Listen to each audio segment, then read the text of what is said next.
On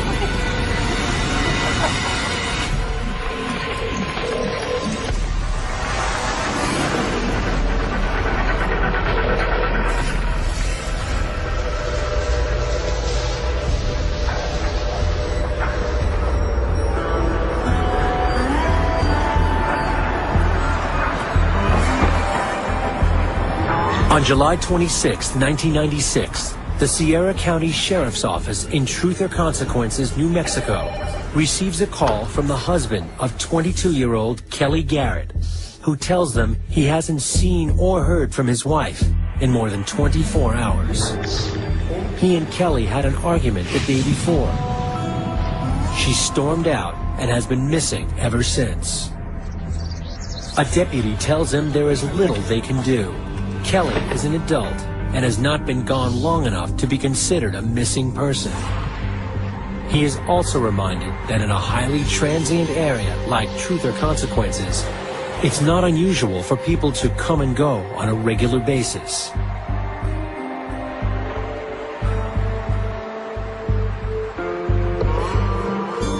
There's two towns. The city of Truth or Consequences, which is a very small town. Directly adjacent to it is the village of Elephant Butte. And Elephant Butte exists primarily because of the man-made reservoir there. But this little town kind of sprang up around it, just like any town will spring up around a large body of water in the middle of the desert. Maybe 1,500 people live here year-round.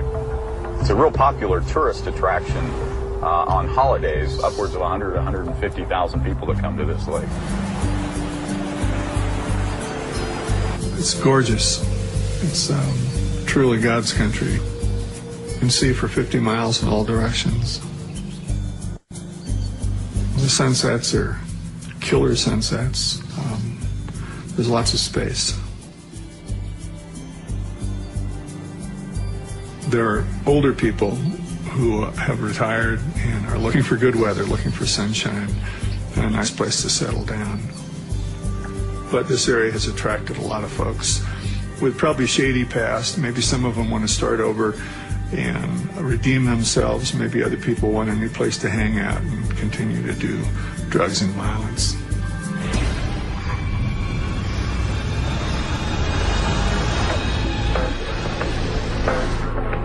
The day after her husband reports her missing, an employee of nearby Elephant Butte State Park brings Kelly Garrett home.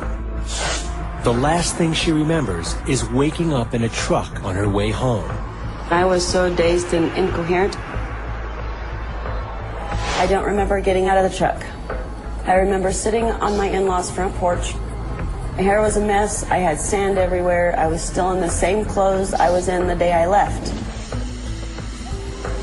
And he was telling my in-laws and my husband about how he found me wandering around the beach.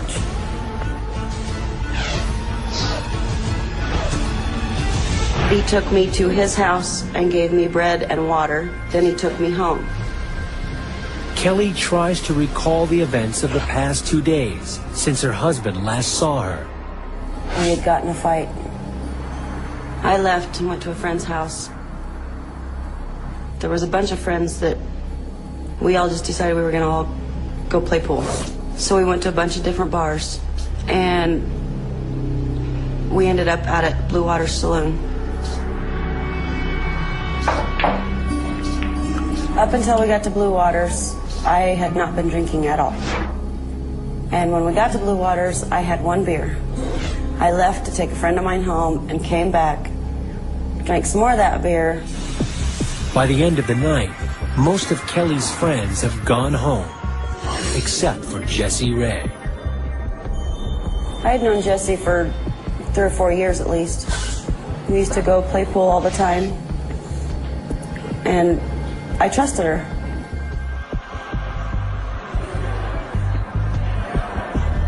Suddenly, Kelly starts to feel dizzy and asks Jessie for a lift home.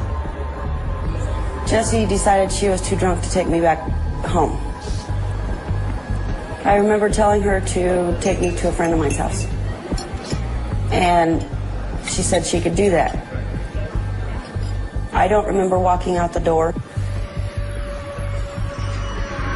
I don't remember the ride. I think I remember getting off at Jamie's house and walking around, but I couldn't find her house. So, I don't remember.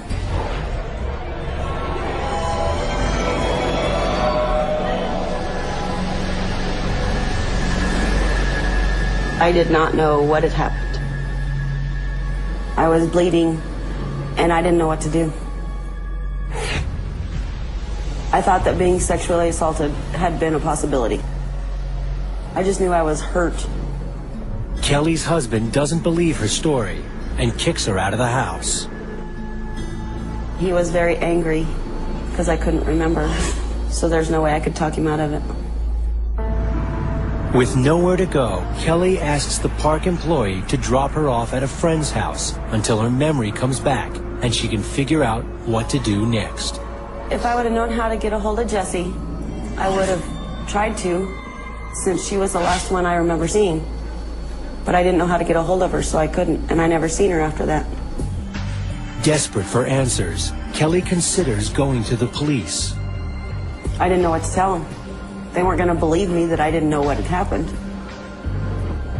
So what was I going to tell them? Her husband never forgives her. Humiliated by the failure of her marriage and unsure of what happened, Kelly moves out of state. When I moved to Colorado, I tried to forget about it. But I kept having nightmares about a knife being held to my throat, or duct tape, or being tied to a table or something, and nothing ever fit together. So I didn't know what they were all about.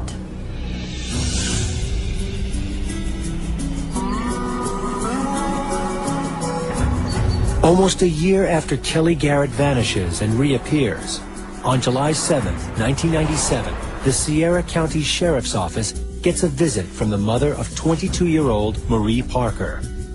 She tells officers she hasn't heard from her daughter in days. Marie Parker didn't live here for very long. She spent a lot of time on the streets. At one point, she borrowed a tent and took her daughters down to Elephant Butte Lake, and she was living out of a pup tent on the lake.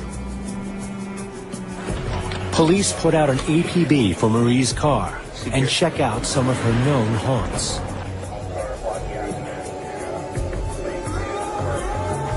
They learn Marie was seen at a bar in the company of an ex-boyfriend, Roy Yancey, and a friend of theirs named Jessie Ray. Marie Parker was at the Blue Waters Saloon out on the edge of town on July 5th. When questioned by police, Jessie Ray tells them that Marie was drunk, so she gave her a ride home. That was the last she saw of Marie. Marie was never seen again. With no indication of foul play, police suspect Marie left town.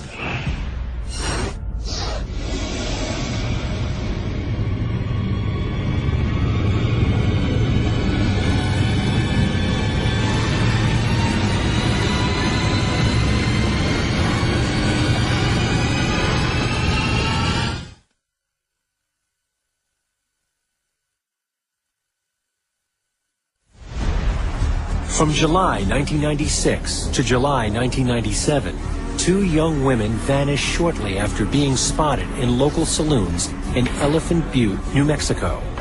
The first, Kelly Garrett, is found days later with no memory of what happened.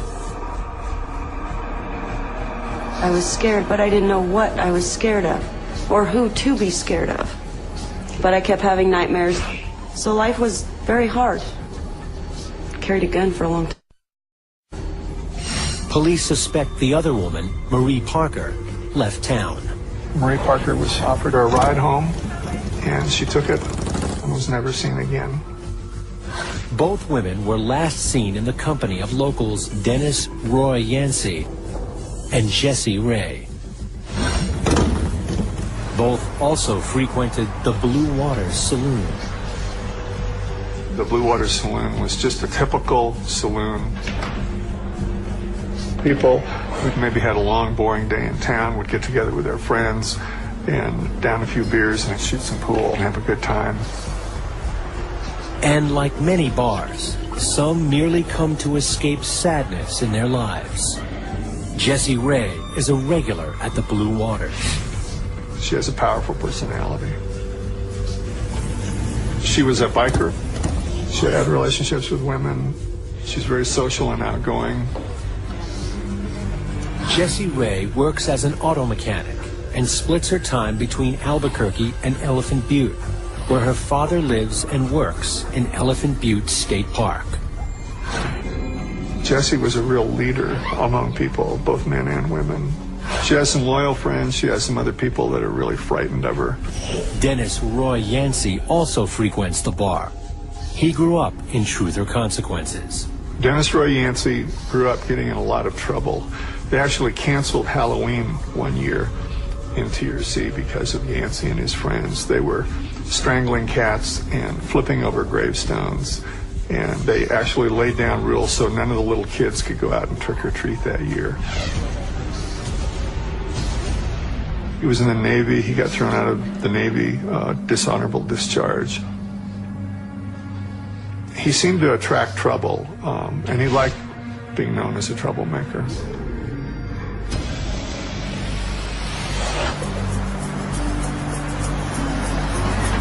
Shortly after Marie Parker's disappearance, 37-year-old Cindy Hendy joins the Blue Waters scene. She was on the run from the authorities. She and a friend of hers tried to deal cocaine, but they dealt it to an undercover agent. So she ran away from Washington State. Cindy Hendy's background up in Monroe, Washington was horrific at best. She was molested by her stepfather when she was 11 years old and told her mother, and her mother chose to believe her husband rather than her daughter and kicked Cindy out of the house. She grew up to be violent, and she didn't appear to feel bad about anything. She was 105 pounds of pure muscle, and several of her old friends and ex-boyfriends told me that she could beat up a 250-pound woman in a bar. She also beat up a few men during her time. It's not long before Hendy falls in with Jessie Ray and Roy Yancey and starts making waves in town. Cindy Hendy had a couple of different boyfriends down here, and she'd always get in violent fights with her boyfriends, and she got thrown into jail for a few days, and she was on a work release program out by Elephant Butte Lake. There she meets Jessie Ray's father, 57-year-old David Parker Ray. David worked as a mechanic out there at Elephant Butte State Park, dressed in a little ranger outfit. And they just accidentally ran into each other one day, and I guess they hit it off right away. David was a charming guy to be around. He was basically a middle-class man. He had education, and he had respect from the people around him, but he kept his distance. What Cindy Hendy doesn't know is that David Ray is a master manipulator with a very dark secret. David Parker Ray was an enigma. He'd do favors for people he liked. He'd do little things for them that made him a friendly person who was easy to approach. But I think in the back of his mind, he was always thinking about sadistic acts. David Parker Ray was a sexual sadist. A very unique and very rare type of offender. A sexual sadist is aroused by a living victim who is physically or mentally being tortured.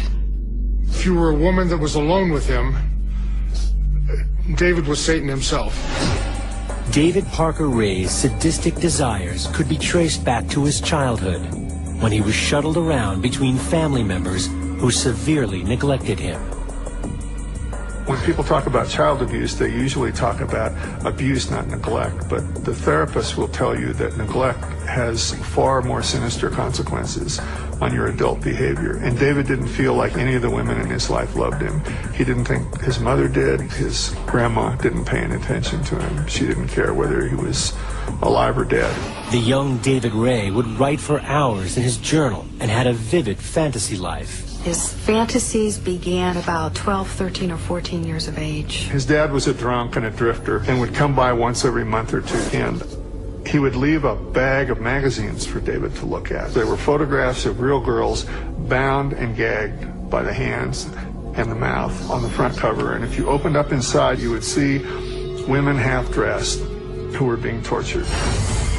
Pornography was something that he was extremely interested in, and it fueled him, and it continued to fuel him. Those two things shaped David very much, neglect and pornography. Ray joined the Army after high school and was married several times before he settled with his last wife in Elephant Butte in 1984. Prior to working for the park, David Ray worked as an aircraft engine repairman, among other mechanical vocations. His wife left him 10 years later in 1994. He was married 4 times before he met Hendy.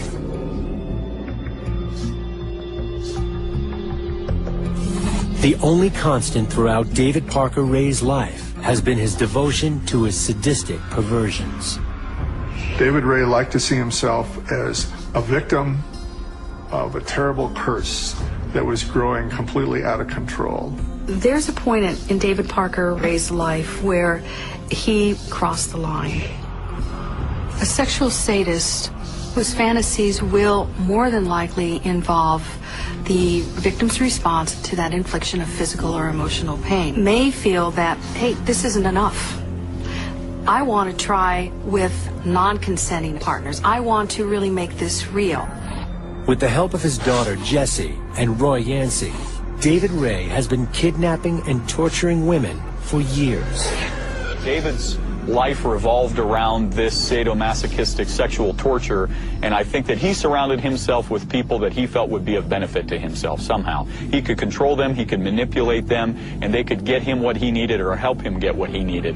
David Ray was God, basically, to his daughter Jessie, to his buddy Yancey. To get your followers to do things like that indicates how much power you have over them. And a bar like the Blue Waters Saloon is the perfect place to find vulnerable people on which to carry out his fantasies. David understood that the people he oftentimes surrounded himself with used drugs and alcohol, and that was a good thing for David because he could at least feel more comfortable that they may not remember a lot of things about what happened the night before. In January of 1999, Cindy Hendy moves in with David Parker Ray. I think Cindy Hendy helped to normalize the appearance of David Parker Ray. If he had a woman in his life, people would not look at him immediately as some scary guy who could be involved in something so criminal. The two are drawn to each other because of their similar sexual appetites. Sexual sadists, because of the violence of their behavior, the extreme of their behavior, it would be very hard for them to find quote-unquote a soulmate. But I think that Cindy was enamored with him. Cindy Hendy was into kinky sex most of her life. So when she came to New Mexico and met David, it was kinky sex on a whole different level. I think she was into it. Cindy was aware of David's sexual interests, and the connection between the two is probably very complicated and very involved. And I would also suggest that Cindy Hendy underestimated David Parker Ray. Hendy was loud and funny, and David was shy and quiet. And they say that opposites attract, so maybe that had something to do with it. 1 month after moving in with David Ray, invites her friend Angie Montano over for a visit. Angie Montano moved here with her son to get him out of Albuquerque. She was trying to start her life over again, like a lot of people who move here.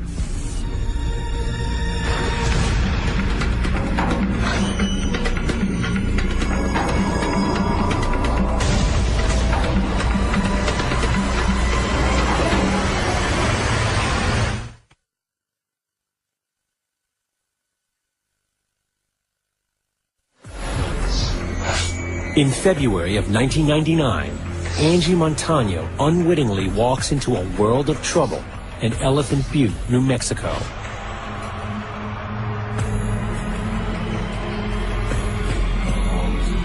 After luring her into their trap, sexual sadist David Parker Ray and his girlfriend, Cindy Hendy, blindfold her and restrain her to a bed.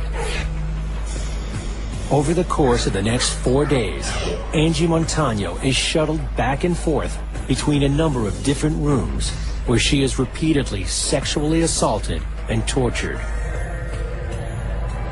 David Ray was way beyond being a psychopath. He was an individual terrorist. A sexual sadist can be one of the most violent criminals because their sexual interests can result in so much damage to the victim. They will go to whatever extent it takes for them to become sexually aroused. Whatever it takes, whatever they want, anything goes. It does not matter. It does not make any difference. Angie is victimized with cattle prods and electric shocks, as well as a number of homemade and customized sexual devices. Montano was tortured very badly on several different levels. David didn't do things like that quickly. He really made people suffer. Sexual sadists who are acting out, their victims are insignificant to them. I use this analogy. If you got up in the morning and you used a tissue to dot your makeup or shave, and you threw that tissue away, and then you go to work, do you worry about that tissue? Are you concerned about that tissue laying in that garbage can? Are you concerned about what the ultimate fate of that facial tissue is? No. And for some of these individuals, that's how they view their victims. David was a mechanic. He treated human beings as victims like you would treat a piece of machinery. Cindy Hendy assists David Ray in the abuse. According to David, he introduced Cindy Hendy to his torture techniques on a real gentle level because he didn't want to scare her off. And she was apparently challenged by what he did.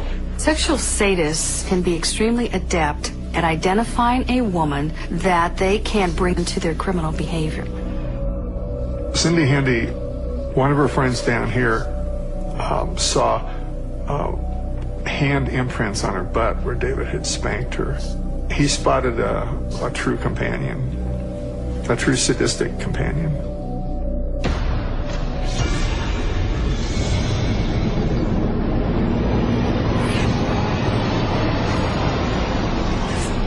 Angie's ordeal at the hands of David Parker Ray and Cindy Hendy comes to an end on February 21st, 1999. She pulled David over and said, "David, I need to get back to my son. You don't need to do these bad things to me." And David said to her, "If I'd known you were this nice, I wouldn't have kidnapped you in the first place," which probably wasn't true. But he did decide to let her go. And they took her up to I-25 and released her after 5 days.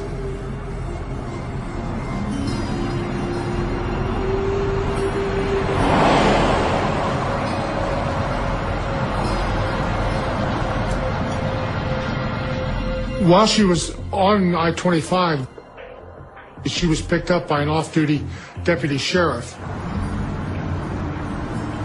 She explained to him what had occurred. He wanted to stop at the state police office in Socorro and report the matter. She didn't want to because of things in her past. She was afraid of the police. He believed what she was saying.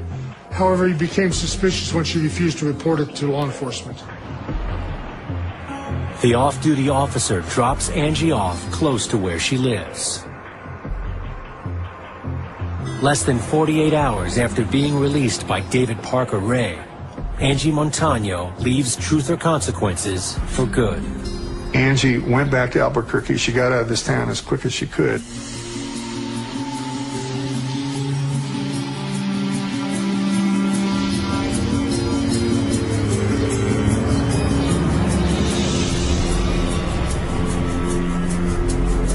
Two weeks later, Cindy Handy tells David Ray she would like to visit family in Washington State.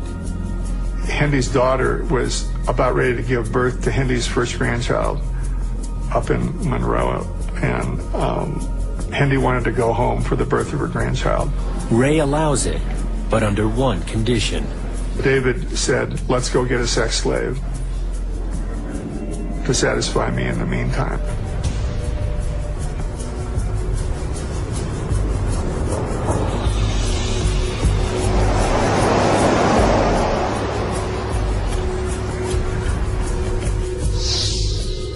Cindy Vigil was working as a prostitute in March of 1999 in Albuquerque.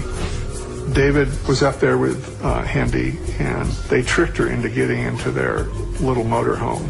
And then they handcuffed her at gunpoint and drove her south.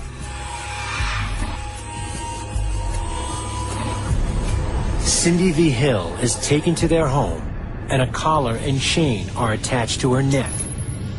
She is bound to a bed, blindfolded, and gagged. Now, in total darkness, she hears the click of a tape recorder and the sound of a man's voice. Hello, bitch. Well, this tape's getting played again. Must mean I picked up another hooker. And I'll bet you wonder what the hell's going on here. For 5 long minutes, she listens as the recording goes on to explain how David Parker Ray and his lady friend are going to rape and torture her in every possible way. The gag is necessary because after a while you're going to be doing a lot of screaming.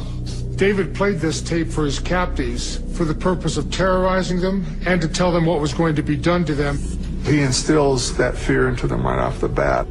He would play those tapes just to see the reaction. I want the reaction to what I say, what I do. I want to see it in your face. I want to see it in your body. I want to see it in your tears.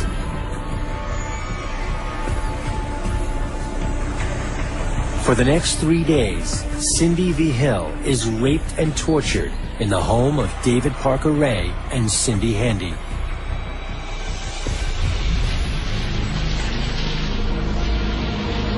On March 22nd, 1999, Ray goes to work, leaving his girlfriend to watch over their captive.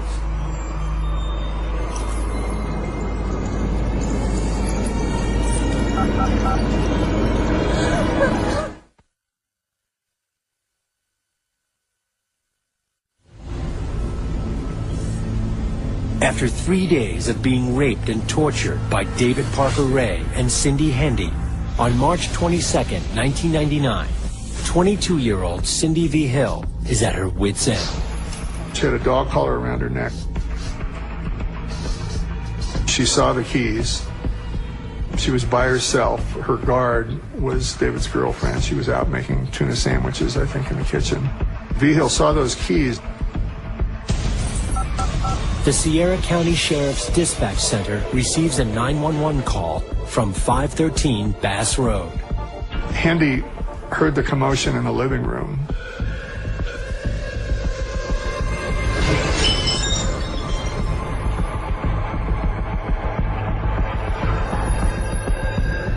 Vigil stabbed Handy in the back of the neck, just enough to stun her, and ran out the door and down the street, wearing nothing but a dog collar and a 5-foot chain. She ran about a mile, and she spotted a double-wide trailer and barged through the door.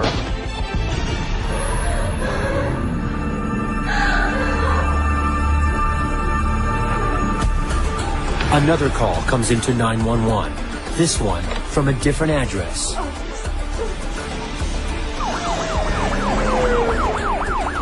When local officers arrive, they are shocked not only by Cindy Vigil's appearance, but also by what she tells them. They had responded to a 911 call where a young woman had appeared naked and hysterical, claiming that she had been abducted against her will. Cindy V. Hill tells the police how, for days, she was taken back and forth between rooms in her captor's home and assaulted and tortured in a number of ways. V. Hill is taken to the hospital for examination as officers call for reinforcements. When they responded and began to get initial information from her, it became clear that it was probably something that they were not going to be able to handle with their resources. They contacted the state police. Knowing now that the 911 hang-up came from David Ray's home, law enforcement converge on the source of the call. 513 Bass Road. The Sheriff's Department and the Park Rangers arrived at the scene here. They do what's called a safety sweep inside the residence. They're looking to find if there are additional victims inside, if there's anybody that's in need of assistance. Inside the house, it was a mess. There were pegboards these devices were hanging on, D-rings in the ceiling, and ropes and pulleys, and a box where people would be kept shackled with a fan on it for an air source. We were obviously dealing with somebody that was not normal. He had books on Satanism. He had medical books also, really complex medical books that gave him the knowledge he needed to do the things that he wanted to do. It was bizarre. Finding no one inside, an APB is put out for the home's residents, 59-year-old David Parker Ray and 39-year-old Cindy Hendy. Less than 15 minutes later, police pull over David Parker Ray's truck and detain the couple. David was on his way down the road with Hendy, and they were looking for their captive, and they got caught 2 blocks away. When the police question Ray and Hendy, the two admit to looking for Cindy V. Hill, but provide an interesting explanation. Initially, David and Cindy Hendy's story to us regarding the abduction of Cindy V. Hill was that it was a form of humanitarian aid. They claimed that they had abducted her against her will, but it was for her own good, to help her kick a heroin addiction. So they brought her here, chained her up inside the house, and kept her there with a bucket in order to get her through the most drastic withdrawal period of heroin. Authorities don't believe them, and David Parker Ray and Cindy Hendy are arrested and taken into custody. On March 23, 1999, the New Mexico State Police crime team begins processing Ray's house. The police realize they don't have the resources to deal with what they've found on their own. They call in the FBI. I think it's safe to say that nothing that was inside that house was anything any of us had experienced before or come across before, except maybe on a movie somewhere. It was just completely out of the realm of our experience. Investigators open a padlocked semi-truck trailer next to the home.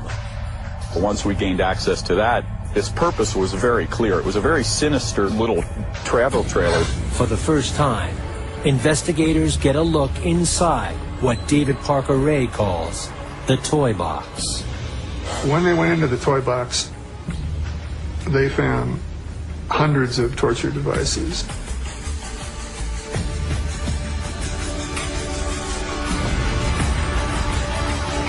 They found leg spreaders, soldering irons, chains, rubber ropes. There were intubation tubes, an oxygen tank, just the most bizarre devices I had ever seen. He was a mechanic, and so a lot of these things he designed himself. He had a machine that would shock women's breasts electrically. He would hook up this machine to their breasts and then turn on the power and then increase the power as they screamed for mercy.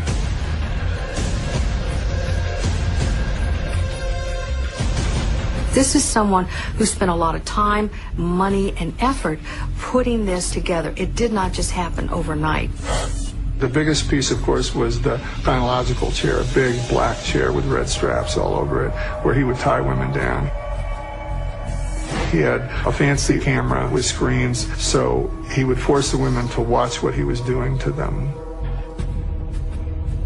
Everything designed to work, everything designed to be readily available, everything designed to torture. It was chilling. So if you went to his property, it was just a little piece of property on the edge of Elephant Butte Lake, And then right in front of his house was the torture trailer.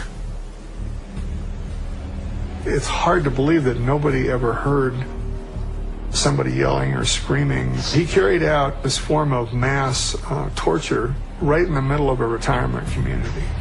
It was so well organized and there was so much of it, it was clear that this wasn't something that had just been going on for a couple of weeks. It was his little world that he put together after all these years of practice. Sexual sadism develops over a long period of time. It's not something that you wake up with at 60 years of age and begin to experience. It is evolutionary. Working together, the police and federal investigators catalog everything they find on David Parker Ray's property. At any given time during this investigation, there were between 25 and 35 FBI or state police evidence techs here. Along with the FBI, local and national press soon descend on 513 Bass Road. After seeing a story on the news about the arrest, Angie Montano comes forward and provides a detailed statement of her days in captivity. She described essentially the same type of sexual assault, sexual torture, and binding that had been described by Cindy V. Hill. She was in the toy box. She was in there for 3 days. She got it the worst you can get it. On March 30th, 1999, an FBI agent discovers a videotape inside the toy box. The tape shows David Ray with a woman strapped into the chair. Her face is completely bound with duct tape. The unidentifiable woman has an intricate tattoo on her leg. We watched the videotape that had been discovered by the evidence techs from the toy box. The person that was in the tape was not readily identifiable. We knew that she had an ornate and unique tattoo on her leg and felt that that might be sufficient to identify her, or at least help to identify her. So we gave that information to the media. The public outreach works when the FBI receives a call from someone who believes she knows the tattooed victim. The caller is Kelly Garrett's former mother-in-law. She heard it on the news about David Parker Ray and how he had kidnapped Cindy V. Hill. She just put two and two together and realized that he was the one that took me home that day. That's the reason I had been gone for 3 days, was because of David. Investigators traveled to Colorado to interview the possible victim. Then they came up and interviewed me and was asking me all kinds of questions about tattoos and my feet and where I was and if I could remember a certain part of my life. After I showed them the tattoos that I have, they showed me pictures of my tattoos that they had taken off of a video, and I had to identify myself from those pictures. After I seen the pictures that they showed me, everything started to click. So I knew all of my nightmares that I had been having, they weren't just nightmares, they were true. Kelly finally recalls the night at the Blue Waters, where she believes Jesse drugged her drink before delivering her to David Parker Ray. And then I started remembering other things. I remember being at Jesse's dad's house. One of them held a knife to my throat, while the other one put handcuffs on me. Then I remember being tied to a table. They had duct tape on my eyes and mouth.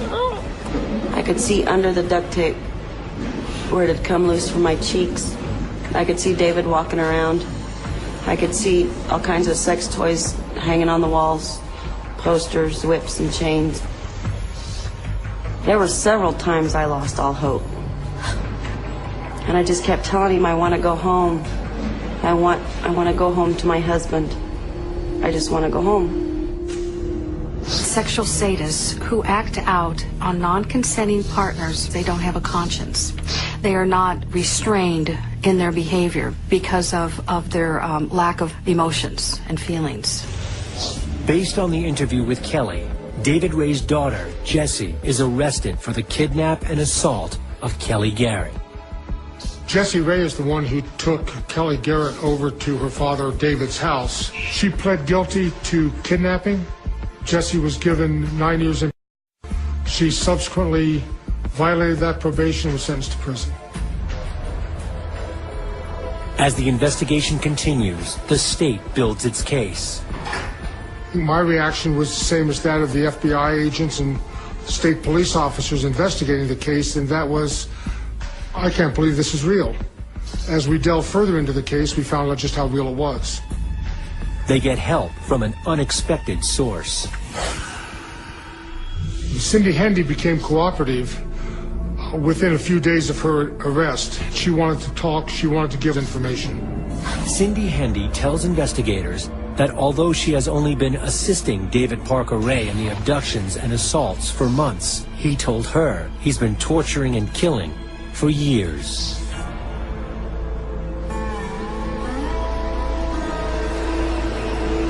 I believe there are bodies here. It remains to be seen whether they're in the lake itself or whether they're in the desert somewhere. But I personally find it impossible to believe that somebody that had developed this behavior to such an extent, he would not be killing people. This is such a vast, rural, and remote area, and this body of water is so large and difficult to search. It's just too convenient a disposal site for bodies for them not to be there. Despite extensive searches throughout the lake and the surrounding desert, however, no bodies are ever found. David worked as a quasi-park ranger, and he knew that area inside out. And there were caves and mines and all sorts of places out there where he could have easily hidden whatever he didn't want to be found and would never be found. Cindy Hendy also says that besides herself and Jesse, David Parker Ray also had help from Roy Yancey. Police pay a visit to Roy Yancey, who surprises them with an unexpected confession. Marie Parker was a missing person in Truth or Consequences. She had been reported missing several years before. Marie Parker had dated Yancey for a little while previously.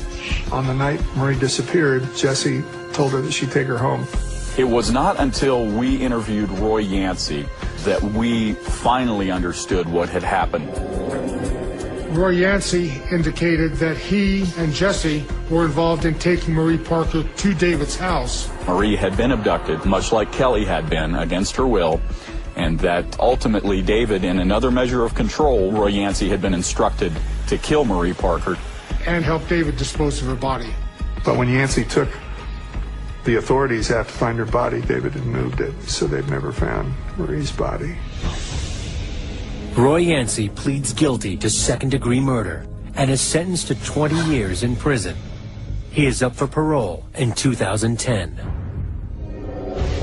Charged with 25 felony counts for her part in the crimes against Angie Montano and Cindy V. Hill, and facing up to 197 years in jail, Cindy Hendy cuts a deal, and on April 6, 1999, pleads guilty to the kidnapping and sexual assault of Cindy V. Hill. Cindy Hendy was given a 54-year sentence. She was sentenced to serve 36 years of that. She'll serve the remaining time on probation upon her release.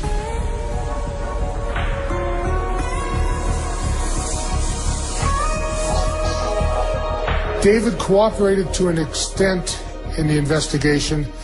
He would talk to investigators and he would describe various sexual acts and various sexual encounters with women, but all in the context of a fantasy world, never admitting that these things actually happened. I get my excitement from making a woman happy. I got pleasure out of the woman getting pleasure. I did what they wanted me to do. David Parker Ray faces 3 trials, one each for the crimes against Cindy V. Hill, Angie Montano, and Kelly Garrett.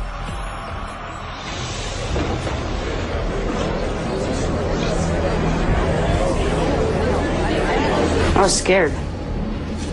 I was very scared to testify because I didn't know who was going to believe me.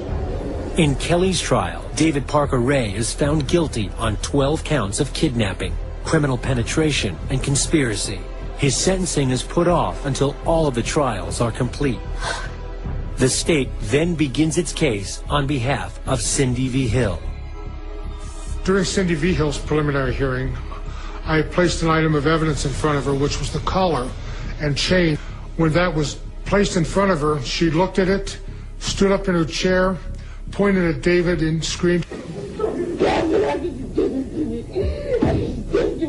She then continued screaming and was escorted from the courtroom to a separate area. Paramedics were called to make sure that she was going to be able to continue. Before the closing arguments, David's attorneys approached the DA.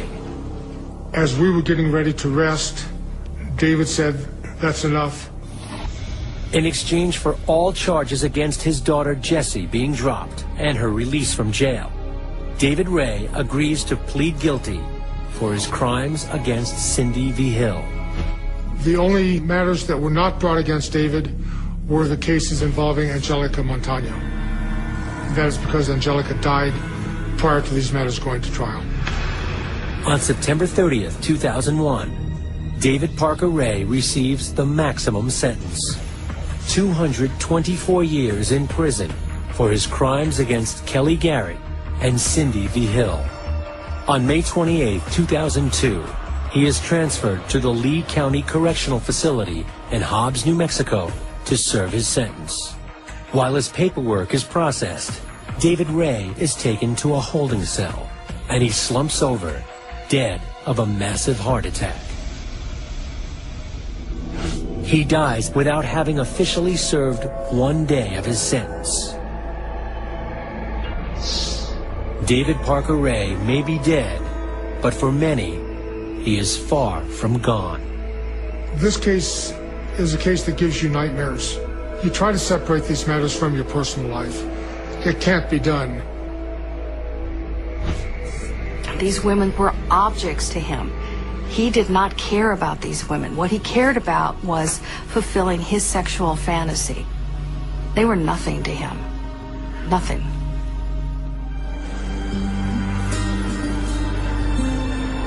I'm scared. I just can't do anything anymore. I can't take my kids to the park. I can't go to a grocery store. I can't do anything by myself. It's just a very hard life. 5 children shot every day.